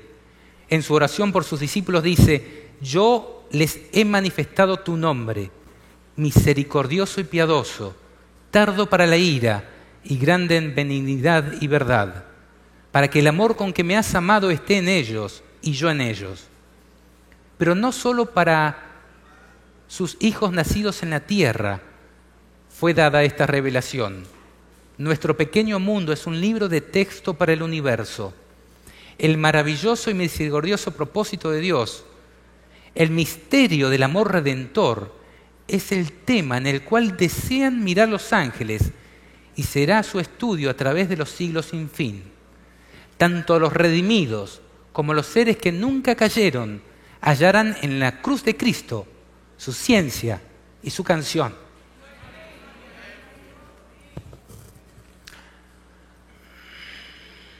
No hay otra batalla mayor.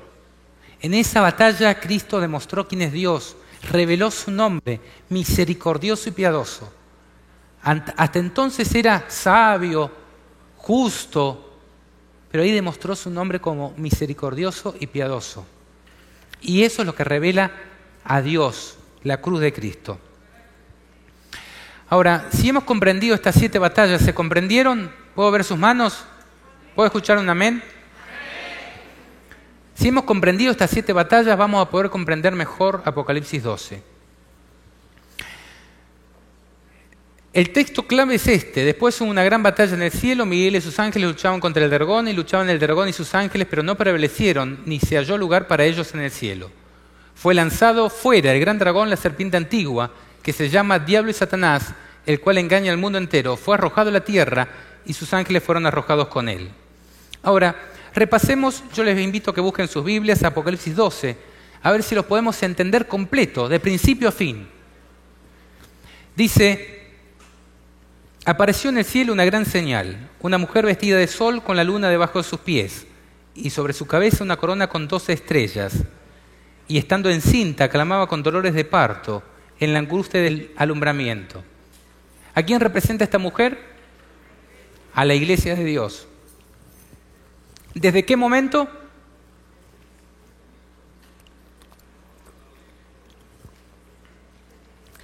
Dice, clamaba con dolores de parto. ¿Quién estaba por nacer? Cristo.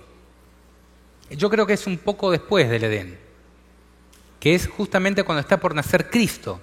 Las profecías de la Biblia siempre parten de una época contemporánea al profeta y se extienden de ahí para adelante. Eso pasa en Daniel. Nosotros podemos ver que las profecías de Daniel 2 y 7 arrancan de un periodo, pero la profecía de Daniel 8 arranca, si no recuerdo, creo que es 8, arranca después, porque ya había pasado a Babilonia y vino Medo-Persia. Entonces, en los primeros 2 versículos se presenta a uno de los actores y el momento de la profecía. La iglesia de Dios, que está por tener a la simiente de la mujer, clamando con dolores de parto. Está por nacer Cristo. Y Nerón manda a matar a todos los niños. Miren si, Herodes, miren si será dolores de parto. También apareció otra señal en el cielo. He aquí un gran dragón escarlata que tenía 7 cabezas y 10 cuernos, y en sus cabezas 7 diademas. Y su cola arrastraba la tercera parte de las estrellas del cielo y las arrojó sobre la tierra. El dragón se paró frente a la mujer que estaba para dar a luz a fin de devorar a su hijo tan pronto como naciese. Acá se está presentando el otro actor. Está la iglesia con la simiente de la mujer que está por nacer y está el dragón que dice que lo identifica como el que arrastró la tercera parte de las estrellas del cielo y las arrojó sobre la tierra. ¿Cuándo? En un principio. Y el dragón se paró frente a la mujer que estaba para dar a luz. Entonces acá está el momento. Es la mujer estando para dar a luz, a fin de devorar a su hijo tan pronto como naciese. Y ella dio a luz un hijo varón, que regirá con vara de hierro todas las naciones, y su hijo fue arrebatado para Dios y su trono. O sea, nació Cristo, hizo su obra, y fue arrebatado, ascendió a los cielos. Fíjense qué rápido avanza la profecía. Dice, y la mujer huyó al desierto, donde tiene lugar preparado por Dios, para que allí la sustenten por 1260 días. Después de la mitad de la semana, donde cesaría el sacrificio y la ofrenda, vendría el desolador. Por eso la mujer tiene que huir al desierto. Ahora, fíjense que aquí la profecía avanza rápidamente, pero existe una continuidad temporal. Identifica a los actores, la iglesia, la simiente y el dragón. el momento, está para dar a luz, da a luz y es arrebatado. Y luego los 1260 días proféticos o años de persecución. Existe una continuidad, una linealidad en el desarrollo de la profecía. Y han pasado rápidamente, se han numerado casi al pasar algunos puntos de anclaje, tales como que se trata de un conflicto celestial, porque la mujer y el dragón aparecen en el cielo, con repercusiones terrenales, porque está por nacer la simiente de la mujer en la tierra. Que la profecía inicia o tiene un punto de inicio en los momentos donde está por nacer Cristo,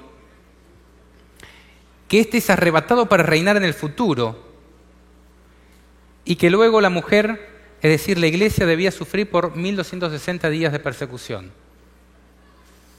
¿Cómo sigue? Y acá vamos llegando al punto central. Dice, después hubo una gran batalla en el cielo. Y el texto que hemos leído. ¿Después de qué? Bueno, si nos atendemos a la rigurosidad del texto y del contexto, hasta aquí sería después de los 1260 años. ¿Cuándo comenzó el juicio? 1844. ¿Cuándo terminaron los 1260 años? 1789. ¿Encaja? 1798, perdón. Entonces, después de los 1260 años, hubo una gran batalla en el cielo. La batalla por los muertos. El juicio de los muertos. ¿Se entiende? Ahora, no nos quedemos con esto solamente. Aunque hasta aquí no hay ningún indicio de interrupción en la visión. Y existe un conector de posterioridad. Dice, después hubo una batalla en el cielo. Si nosotros queremos aplicar este texto a otra batalla, tenemos que salirnos del contexto en el cual está escrita. Ahora, no nos quedemos solamente con esto, con esa palabra después. Sigamos leyendo el contexto posterior, a ver qué indica. Dice, después hubo una gran batalla en el cielo. Miguel y sus ángeles luchaban contra el dragón, y luchaban el dragón y sus ángeles, pero no prevalecieron, ni se halló ya lugar para ellos en el cielo. En el conflicto inicial, Satanás volvió al cielo. En el conflicto en Miguel y sus ángeles inicialmente, Satanás luego volvió a tener lugar acceso al cielo. Por lo tanto, acá no se estaría cumpliendo. Dice, ni se halló ya lugar para ellos en el cielo. Y fue lanzado fuera el gran dragón, la serpiente antigua, que se llama Diablo y Satanás, el cual engaña al mundo entero. Fue arrojado a la tierra y sus ángeles fueron arrojados con él. Si hemos prestado atención, solo 2 de las 7 batallas se dieron en el cielo. Aquella inicial y esta. Y vamos a seguir leyendo el contexto, a ver si nos dice más acerca de cuál es el momento. Continúa la Biblia, entonces oí una voz en el cielo que decía, ahora ha venido la salvación, el poder y el reino de nuestro Dios y la autoridad de su Cristo, porque ha sido lanzado fuera el acusador de nuestros hermanos, el que los acusaba delante de nuestro Dios día y noche. Y ellos le han vencido por medio de la sangre del Cordero y de la palabra del testimonio de ellos, y menospreciaron sus vidas hasta la muerte, por lo cual alegraos cielos y los que moráis en ellos, y ¡ay! De los moradores de la tierra y del mar, porque el diablo ha descendido a vosotros con grande ira, sabiendo que le queda poco tiempo. Esta palabra, ¡ay! ¿En qué contexto la leen otras veces en el Apocalipsis? En la 5ª trompeta, es la primera vez que se dice ¡ay! Vendrían 3 ay sobre la tierra. Y aquí se utiliza esa palabra. Ahora, si fuera aquella primera batalla en el cielo, ¿la autoridad de Cristo vino en aquel momento? No. Ni siquiera Cuando Cristo venció en la cruz del Calvario, recibió la autoridad como rey. Porque Jesús en ese momento fue ungido como sumo sacerdote, según la orden de Melquisedec en el cielo.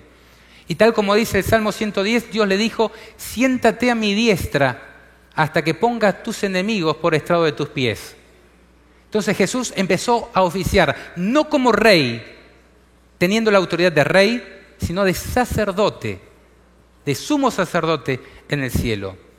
Dice Elena de White: la obra de Cristo finalizó cuando murió en la cruz, clamando a gran voz: consumado es. El camino estaba abierto y el velo se había partido en dos. Ahora los pecadores podían acercarse a Dios sin presentar ofrendas sacrificiales, sin el servicio de un sacerdote. El Señor Jesucristo sería sacerdote para siempre, según el orden de Melquisedec. El cielo era su hogar. Había culminado su labor en el terreno de la humillación y su conflicto. Ascendió a los cielos y para siempre está sentado a la diestra de Dios. Y consideren esta otra cita, donde Elena de White declara que el señorío le sería entregado a Cristo luego de 1844. Se encuentra en el Conflicto de los Siglos, página 533. Y aquí en las nubes del cielo como un hijo de hombre que venía, y llegó hasta el anciano de días de grande edad, e hiciéronle llegar delante de él, y fuele dado señorío y gloria y reino, y todos los pueblos y naciones y lenguas le sirvieron. Su señorío, señorío eterno, que no será transitorio, y su reino no se corromperá. La venida de Cristo aquí no es su segunda venida a la tierra. Él viene hacia el anciano de días en el cielo para recibir el dominio y la gloria y un reino que le será dado a la conclusión de su obra de mediador. Esta venida, y no su segundo advenimiento a la tierra, es la que la profecía predijo que se había de realizar al fin de los 2300 días en 1844. Entonces, a la conclusión de su obra de mediador, Cristo va a obtener el señorío.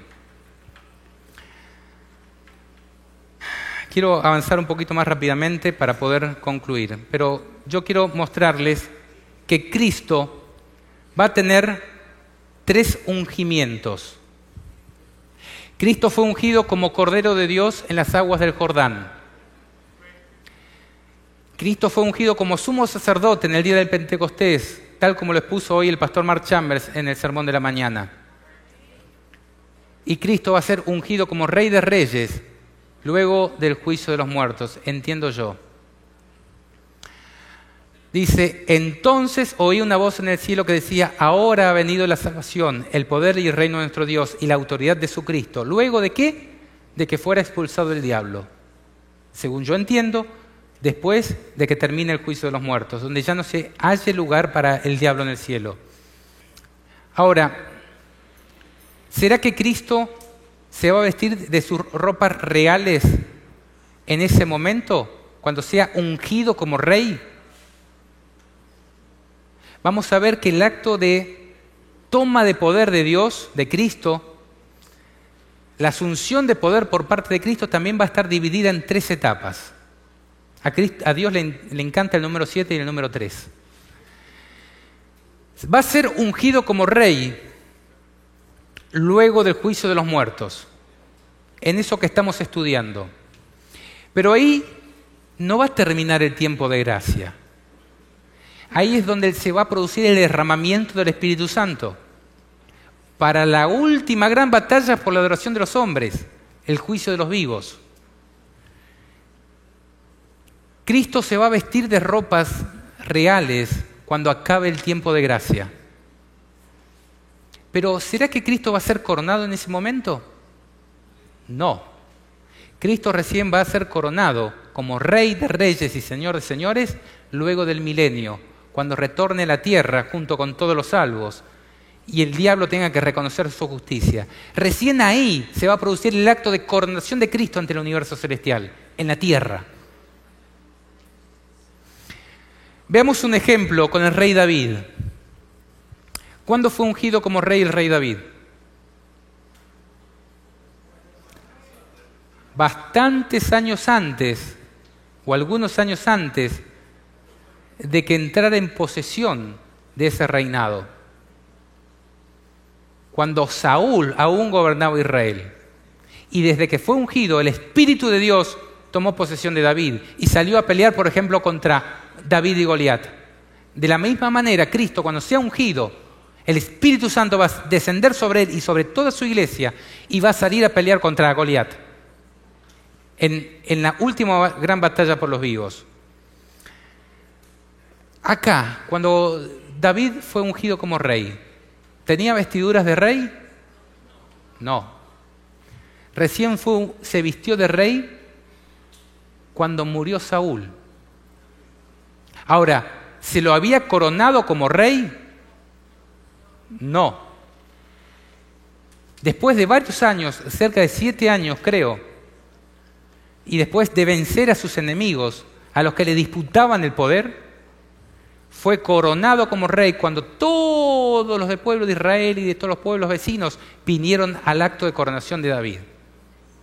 David es un tipo de Cristo. Lo mismo sucederá con él.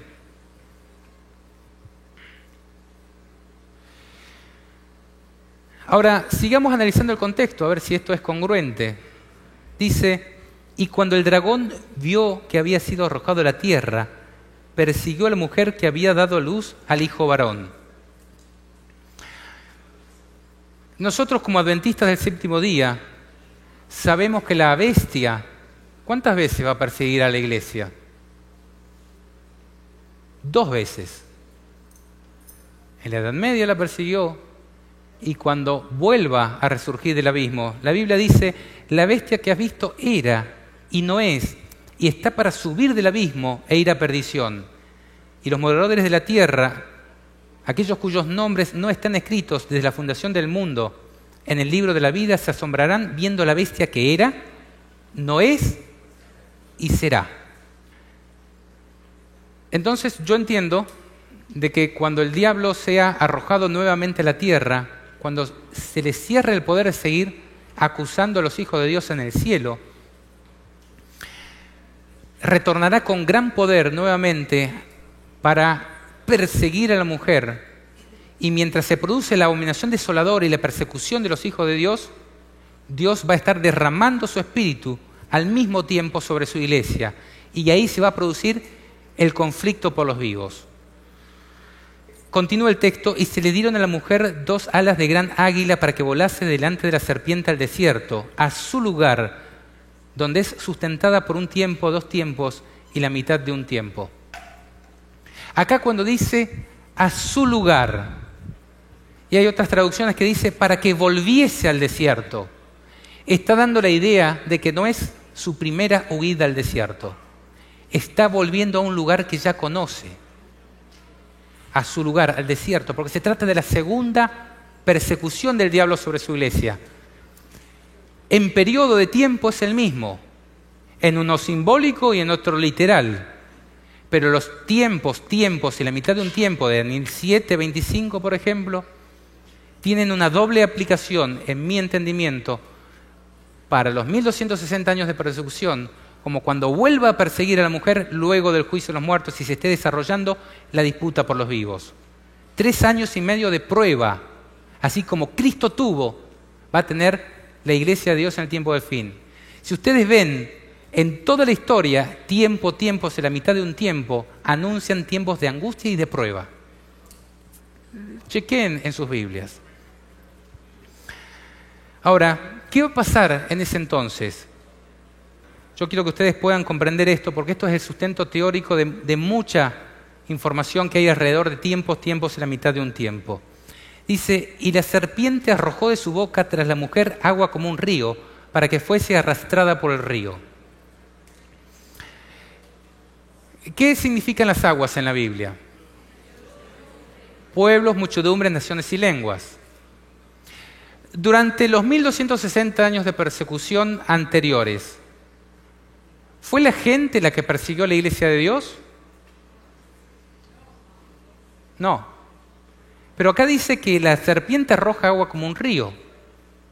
Quiere decir que los pueblos, muchedumbres, naciones y lengua van a intentar ahogar a la iglesia de Dios en este tiempo.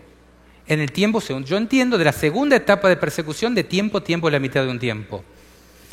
Ahora, fíjense esta cita. Cuando los que honran la ley de Dios hayan sido privados de la protección de las leyes humanas, empezará en varios países un movimiento simultáneo para destruirlos. Conforme vaya acercándose el tiempo señalado en el decreto, el pueblo conspirará para extirpar la secta aborrecida.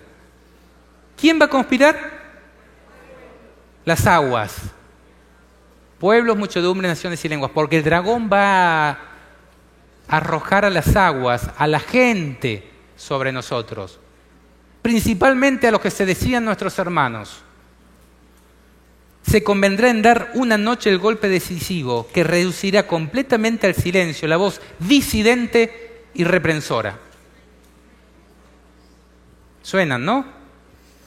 El pueblo de Dios, algunos en las celdas de las cárceles, otros escondidos en ignorados escondrijos de bosques y montañas, invocan aún la protección divina, mientras que por todas partes, compañías de hombres armados, instigados por legiones de ángeles malos, se disponen a emprender la obra de muerte. Entonces, en la hora de supremo apuro, es cuando el Dios de Israel intervendrá para librar a sus escogidos. ¿Será que esto tiene correlación con lo que viene en Apocalipsis 12?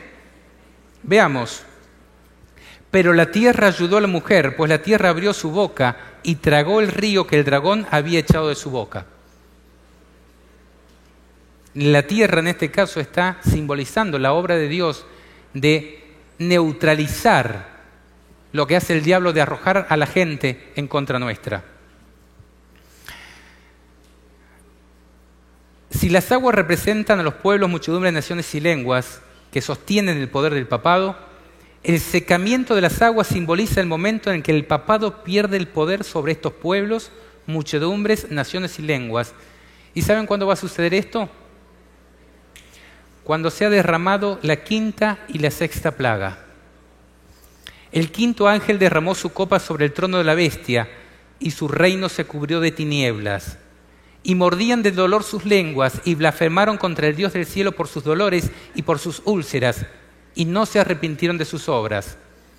El sexto ángel derramó su copa sobre el gran río Éufrates, y el agua de éste se secó, para que estuviese preparado el camino a los reyes del oriente. Cuando cae la quinta plaga, ¿qué dice que sucede? Caen tinieblas ¿sobre dónde? Sobre el trono de la bestia. Todos los hombres en el mundo ven que están cayendo tinieblas y plagas, dice que se muerden las lenguas de dolor sobre la bestia y sus representantes. Y viendo que las plagas están cayendo sobre la tierra y que se señala cuál es el culpable por parte del cielo, dice que la sexta plaga seca el agua del río Éufrates para que esté preparado el camino para los reyes del oriente. ¿Quiénes son los reyes, los verdaderos reyes del oriente? Dios Padre y Dios Hijo. Excelente.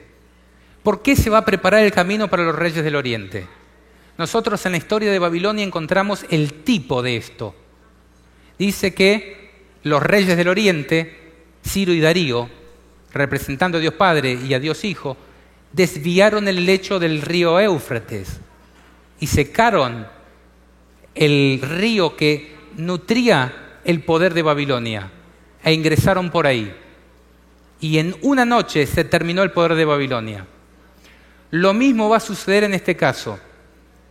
Cuando Dios derrame la quinta plaga sobre la bestia, se va a producir el secamiento de las aguas para que esté preparado el camino de los reyes del oriente. ¿Saben por qué?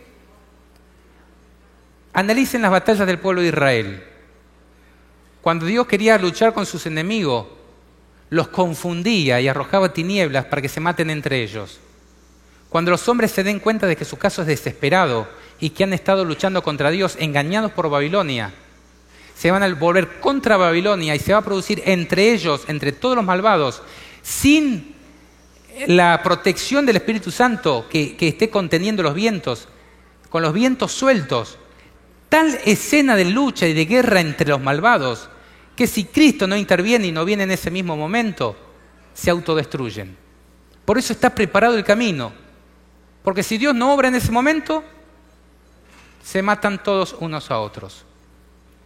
Bueno, Elena de White también habla específicamente sobre esto. Dice, multitudes de hombres perversos, profiriendo gritos de triunfo, burlas e imprecaciones, están a punto de arrojarse sobre su presa, cuando de pronto densas tinieblas, más sombrías que la oscuridad de la noche, caen sobre la tierra. La quinta plaga. Luego un arco iris que refleja la gloria del trono de Dios se extiende de un lado al otro del cielo y parece envolver a todos los grupos en oración. Las multitudes, las aguas, encolerizadas, se sienten contenidas en el acto. Sus gritos de burla expiran en sus labios, olvidan el objeto de su ira sanguinaria, con terribles presentimientos contemplan el símbolo de la alianza divina y ansían ser amparadas de su deslumbradora claridad. Ahora, ¿qué va a pasar cuando el diablo pierda poder sobre las aguas? Bueno, la sexta plaga lo anticipa, dice, y vi salir de la boca del dragón, de la boca de la bestia y de la boca del falso profeta, 3 espíritus inmundos a manera de ranas, pues son espíritus de demonios que hacen señales y van a los reyes de la tierra en todo el mundo para reunirlos a la batalla de aquel gran día del Dios Todopoderoso. Cuando el diablo pierda su poder sobre la gente, va a ir a los reyes de la tierra para congregarlos a dar batalla armada contra el Dios del cielo que viene en las nubes. Y esa batalla es la que se conoce como el Armagedón, donde el diablo, junto con los poderes militares de la tierra, intenta luchar contra Dios y sus escogidos. Dice Apocalipsis 12:17, y este es el último versículo: entonces el dragón se llenó de ira contra la mujer y se fue a hacer guerra contra el resto de la descendencia de ella, los que guardan los mandamientos de Dios y tienen el testimonio de Jesús. Lo mismo que anticipa la sexta plaga, que los demonios van a los reyes de la tierra para congregarlos a la batalla, es lo que dice el último versículo de Apocalipsis 12:17. Dice que se va a hacer guerra contra Dios. Según lo que yo he expuesto hasta aquí y lo que yo entiendo, yo veo continuidad temporal en Apocalipsis 12, desde el comienzo hasta el fin. Comienza cuando Cristo está por nacer y termina con la gran batalla del Armagedón. Y no hay interrupción en el desarrollo de la profecía. Hay una continuidad temporal, tal como textualmente uno lo puede leer. Y eso tiene reflejo en la realidad y en todas las citas que hemos leído que apoyan esta interpretación. Quiero terminar este estudio con unos párrafos de Elena de White para que les quede en relación a qué tenemos que hacer. Dice ella: no es ahora tiempo para que el pueblo de Dios fije sus afectos o se haga tesoros en el mundo. No está lejano el tiempo en que, como los primeros discípulos, seremos obligados a buscar refugios en los lugares desolados y solitarios. Así como el sitio de Jerusalén por los ejércitos romanos fue la señal para que huyesen los cristianos de Judea, así la asunción de poder por parte de nuestra nación, los Estados Unidos, con el decreto que imponga el día de descanso papal, será para nosotros una amonestación. Entonces será tiempo de abandonar las grandes ciudades y prepararnos para abandonar a las menores en busca de hogares retraídos, en lugares apartados entre las montañas. Mientras se le mostraban a Juan las últimas grandes luchas de la Iglesia con las potencias terrenales, también se le permitió contemplar la gran victoria final y la liberación de los fieles. Vio a la Iglesia en conflicto mortífero con la bestia y su imagen, y la adoración de esa bestia impuesta bajo pena de muerte. Pero mirando más allá del humo y del estruendo de la batalla, hay una batalla por los vivos. Contempló a una hueste sobre el monte de Sión con el Cordero, llevando en vez de la marca de la bestia el nombre de su Padre escrito en sus frentes. Y también vio a los que habían alcanzado la victoria de la bestia y de su imagen y de su señal, y el número de su nombre, estar sobre el mar de vidrio, teniendo las arpas de Dios y cantando el himno de Moisés y del Cordero. Estas lecciones son para nuestro beneficio. Necesitamos afirmar nuestra fe en Dios, porque está por sobrecogernos un tiempo que probará las almas de los hombres hasta el extremo. Sobre el Monte de las Olivas, Cristo explicó los terribles juicios que habrían de preceder a su segunda venida. Oiréis de guerras y rumores de guerras, porque se levantará nación contra nación y reino contra reino, y habrá pestilencias y hambres y terremotos por los lugares, y todas estas cosas, principio de dolores. Aunque estas profecías se cumplieron parcialmente con la destrucción de Jerusalén, se aplican más directamente a los postreros días. Estamos en el mismo umbral de acontecimientos grandes y solemnes. La profecía se está cumpliendo rápidamente. El Señor está a la puerta. Pronto ha de empezar un periodo de interés abrumador para todos los vivientes. Repito, el Señor está a la puerta. Pronto ha de empezar un periodo de interés abrumador para todos los vivientes. Periodo, vivientes. Un periodo, yo entiendo, de 3 años y medio de interés abrumador, porque es relacionado con la abominación desoladora, que tiene que ver con los vivientes. Las controversias pasadas han de revivir y surgirán otras nuevas. Nadie sueña siquiera en las escenas que han de producirse en nuestro mundo. En el gran conflicto final, Satanás empleará la misma táctica, manifestará el mismo espíritu y trabajará con el mismo fin que en todas las edades pasadas. Lo que ha sido, volverá a ser, con la circunstancia agravante de que la lucha venidera será señalada por una intensidad terrible, cual el mundo no la vio jamás. Las seducciones de Satanás serán más sutiles, sus ataques más resueltos. Si fuera posible, engañaría a los escogidos mismos. Acá está diciendo que todo lo que ha sido volverá a ser, con la circunstancia agravante de que será marcada por una intensidad terrible. Los 1260 años de persecución volverán a ser con una intensidad terrible, yo entiendo, en 3 años y medio, en tiempo y la mitad de un tiempo, en el tiempo final. Les voy a leer, por último, la conclusión de lo que yo entiendo. Los relatos que Dios ha registrado de lo que ha ocurrido en el pasado, el Génesis señala el Apocalipsis, han sido dados tal como profecías para nuestras vidas, para nuestros días. Lo que sucedió con Esther y Mardoqueo fue algo que sucedió, pero fue registrado como una profecía para lo que sucederá en nuestros días. En este estudio hemos visto algo de cómo esto es una realidad. Lo que ocurrió con la primera generación nos señala lo que ocurrirá con la última. Lo que ocurrió con la primera resurrección de un justo nos señala lo que ocurrirá con todos los muertos que resucitarán en el Señor. Que Dios nos guarde de la hora de prueba que va a venir sobre el mundo entero. Nos es necesario hacer las obras del que nos envió, entre tanto dure el día. La noche viene cuando nadie podrá trabajar. Entre tanto estemos en el mundo, seamos la luz del mundo. Porque la oportunidad está pasando. ¿Y vos? ¿Qué estás haciendo?